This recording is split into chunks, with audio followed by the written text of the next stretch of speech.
This video is brought to you by EA Creator Network. Thanks to EA for inviting me to this early access event. Hello everyone, long time no see. This is Abi aka onlyabidoang. Yes, I started using Facecam since 21 videos ago. Yeah, really sorry for the long absence. So much has happened to my life this month. Long story short, I finally got a job as a full-time general practitioner in a hospital that I was in the internet, and I also got married to the love of my life. So yeah, when I got access to the early access of this pack 3 weeks ago, it was right in the middle of a really hectic month, which is why this video is coming out right after the pack's launch. Anyway, enough about that. Today I'm going to show you 15 features and more that you might not know in the new Sims 4 expansion pack, Adventure Awaits. What? This? Oh, this is my old Indonesian high school scouting uniform. You know, because this pack includes like a lot of outdoor activities and summer scouts and all that, so I thought, why don't I embrace it for this video? And before continuing, just a quick reminder that I now have a creator code. Feel free to use the code onlyabidoang when buying any Sims games, packs, or other EA games in the EA app if you'd like to support me. Oh, and sorry about the username watermark popping up here and there, it's just part of the early access build of the game. Alright, enough about that, let's check out these features. The new world from this pack, called Gibbi Point, is inspired on New Zealand and Australia. There are also festivals here, 4 of them to be exact. Yep, another set of festivals that will surely not invade your notification with glaring music sting every once in a while. First is the Fitness Fest in the Jellyfish Junction district. It happens a few days a week, but every Wednesday, the participants can usually be seen wearing wacky costumes. Anyway, here you can join spin bike classes, do some kayaking, or take part in the archery competition to win cash prize. Next is the Sunrise Sunset Festival in the Crystal Valley district.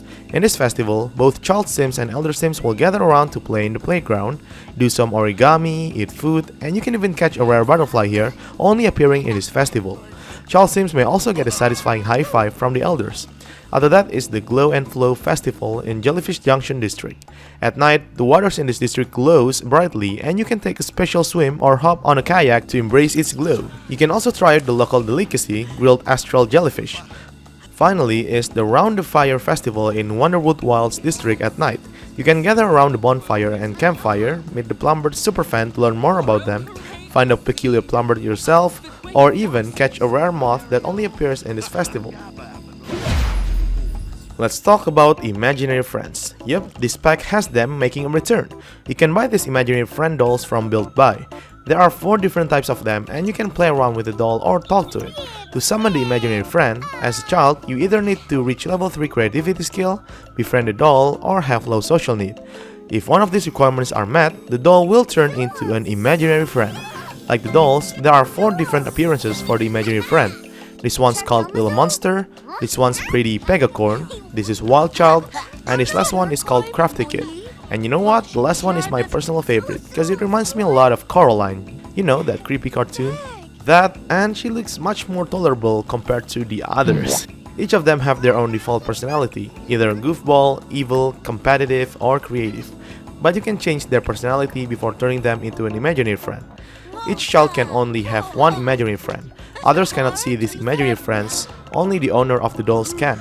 But keep in mind that they act like an invisible sim, meaning that if they perform certain interactions like opening doors or swinging on a swing, it'll look like as if these objects are moving on their own, like some kind of a spooky poltergeist to everyone else.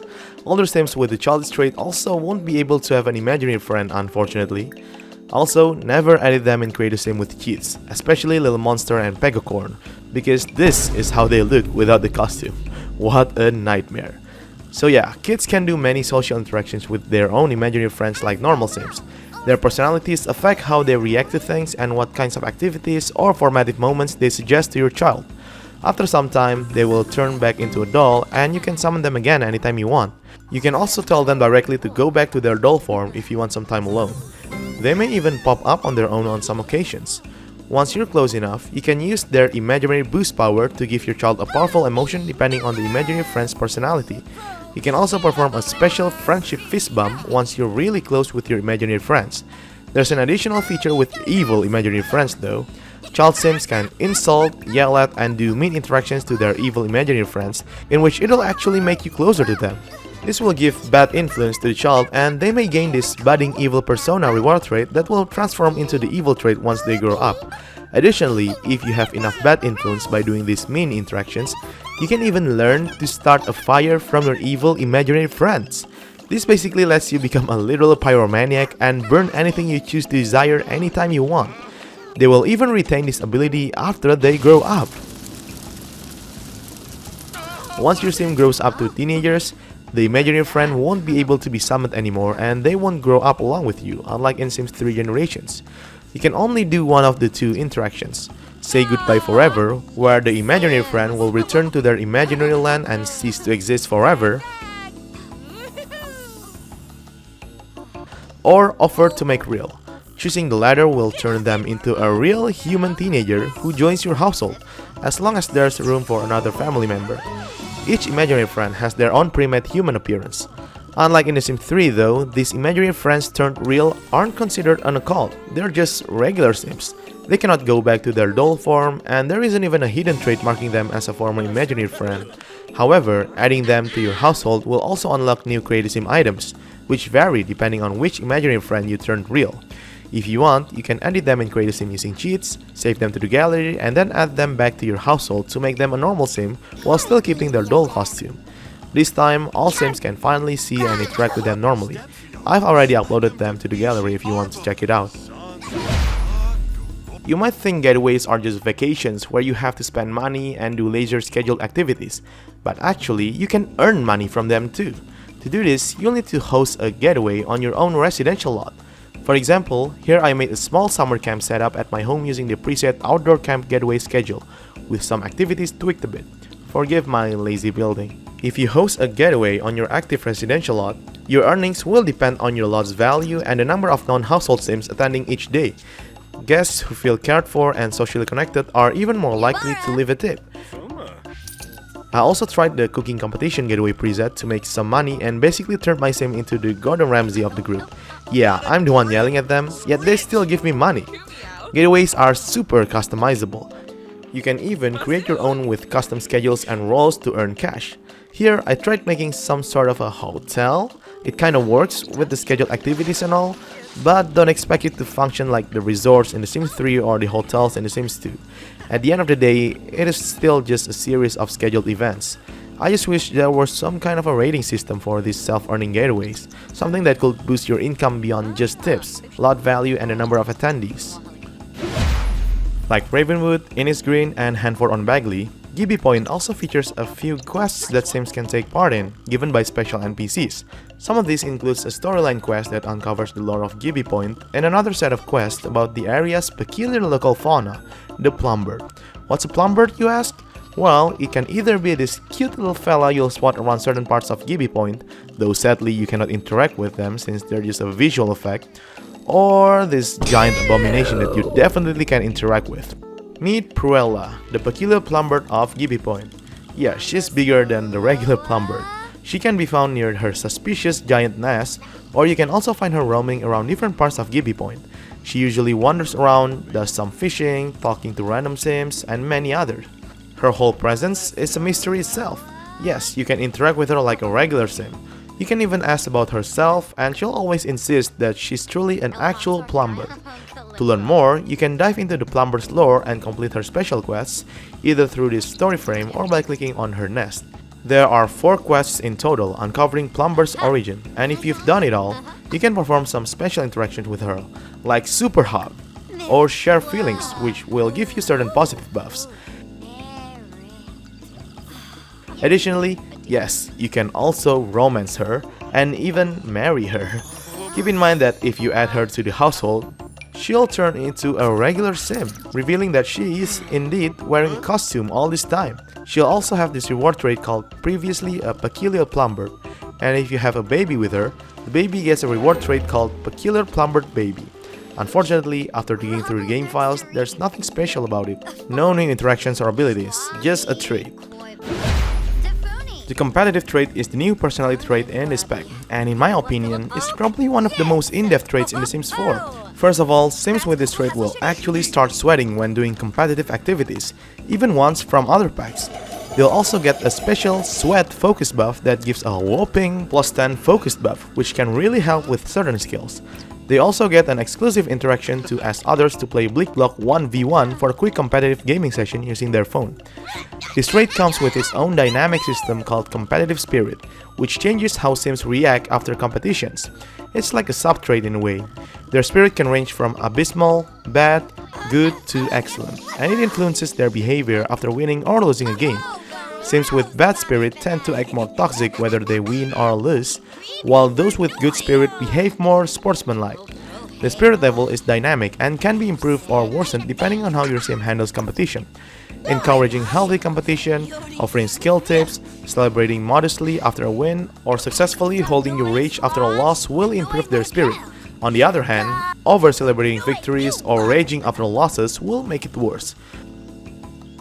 You can also choose to freeze your sim's current competitive spirit so it stays the same, and unfreeze it later if you want to change it again. Finally, this trait even lets your sim host a competitive Battleblock 1v1 at work or inspire their coworkers to be more competitive too. There are plenty of cross-pack integrations in Adventure Awaits. Here are some of them. There are plenty of activities from other packs that can be added in your custom schedule in Getaways and custom venues. Here, for example, I created a ski retreat getaway in Mount Komorebi, where all they do is some sledding, skiing and snowboarding within a time frame, while also some rock climbing and snow activities in another time frame. Since pet activities are also a part of scheduled activity in getaways or custom venues, pets can also become a part of a getaway. But for now, you can only add pets from your household as a role for some reason, not strays nor pets outside of your household. You cannot gather random pets either since there are no filler role for it, so you'll just end up with random sims filling the pet role. Anyway, cats and dogs will actually follow the schedule, like playing, doing some training, sleeping, etc. But horses are broken and do not follow their scheduled activities. You can also start getaways on vacation roles like Selva Dorada and Granite Falls if there's a compatible lot in the area. You do not need to rent a vacation home and can go straight to have a getaway there. There are snow in all 3 districts of Gibbi Point and it can accumulate on the ground. When a heat wave is happening, Sims can choose to slide down on the Burning Hot Slide, a new object from this pack. But yeah, even the game tells you not to do it. If you still dare to do it though, you'll immediately get caught on fire after doing so. Play stupid games, win stupid prizes. The new formative moments feature, which is like this new goal-oriented challenge for kids that rewards them with a reward trait, has unique challenges and reward trait if you have other packs. Some of the benefits of these cross-pack formative moments even affect features from more than one pack. Besides catching butterflies, the new entomology skill can also be increased whenever you take care of the bees from the Seasons pack, the insect farm from the Eco Lifestyle pack, or when catching the forest insects from Outdoor Retreat. You can even choose to use a net when catching flying insects in Granite Falls. Your papercraft creations will be ruined if you place it outside during the rain. This includes the paper airplane that you play with during the rain. Some of the new activities from this pack can be added in clubs and small businesses activities. Your imaginary friends may suggest doing activities from other packs, such as playing with a soccer ball, puppet theater, marbles, etc. As mentioned before, competitive sims may become sweaty and react accordingly after a win or a loss when performing competitive activities from other packs. But it's not always consistent, like they won't get competitively sweaty when performing a spellcaster magic duel or when having a snowball fight. This last one is kinda out of the blue, but sims with the natural living skill can sleep on modular playgrounds. Those are some cross-pack features that I found. I'm sure there are plenty more out there. In the Crystal Valley district of Gibbi Point, there's a new activity that's only exclusive to this area. This can be done by clicking on the shallow water areas, where the option to do some crystal panning will appear. You can also find ideal spots for panning by talking to Buddy Scoop, a unique NPC in this area. The activity itself is purely based on luck. Even child sims can do it too. After panning, you might get a random crystal, but sometimes you'll end up with nothing, or even random items like upgrade parts, toys, a voodoo doll, collectibles, or various bits of treasures or junk. Archery is one of the 4 new skills introduced in this pack. It's a 5-level skill that can be trained using the archery target. Like all the new skills in this pack, child sims and older can take part in it. Mastering this skill lets you unlock better bows and makes it easier to win archery competitions. You can even try the classic shoot an apple off someone's head trick. But the skill is not just for show. Once you've mastered it, you unlock the ability to go bowfishing. At any fishing spot, your sim can shoot a fish directly to instantly catch it. This lets you collect fish way faster than with regular fishing, while also boosting your fishing skill. Just make sure your sim's elbows aren't too fatigued to pull the bowstring. After a sim joins the Getaway, you might notice a flowery effect floating around their plumb bob. That's because they gain a fine moodlet called Still Vibing, which lasts for 3 days.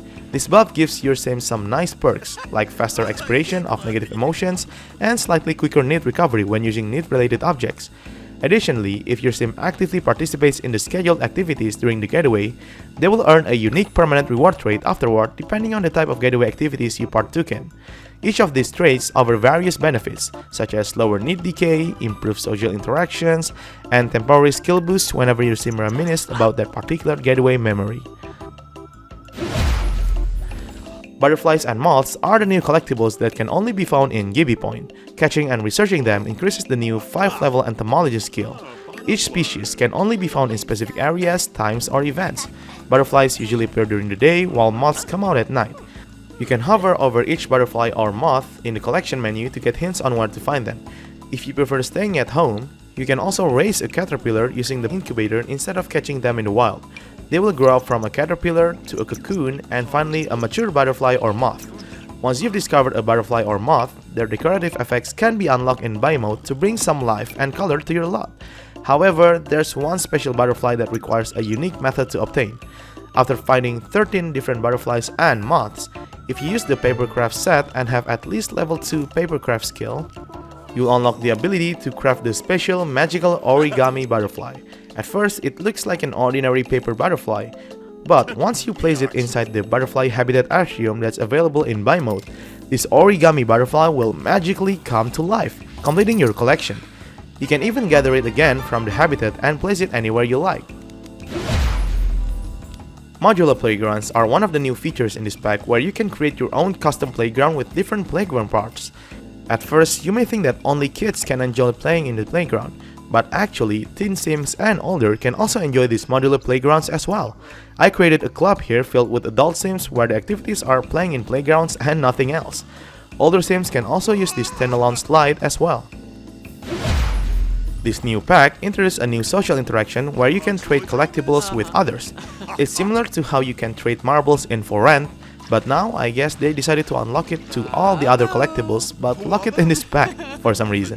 When you trade a collectible, you'll usually receive a new collectible of the same type, though it could be either better or worse in rarity. You may even get collectibles you already have if your collection is already pretty large. Childhood sentiments are pretty much sentiments but for kids exclusive to this pack. There are both positive and negative sentiments and each of them has different triggers. There's even a sentiment for when you beat yourself in front of other kids. Anyway, these sentiments also have an effect after you grow up. Let's grow up Alexander right here. I think your genes betrayed you, Alex. Anyway, at rare times, some of your childhood friends or enemies may call you and talk about different things depending on your past childhood sentiments. Yep, as if the phone calls we already have aren't invasive and non-stop enough. But I think these ones are still pretty rare so far. Let me know if that's not the case though. For example, they may offer an apology for what they did to you in your childhood or demand one for what you did to them.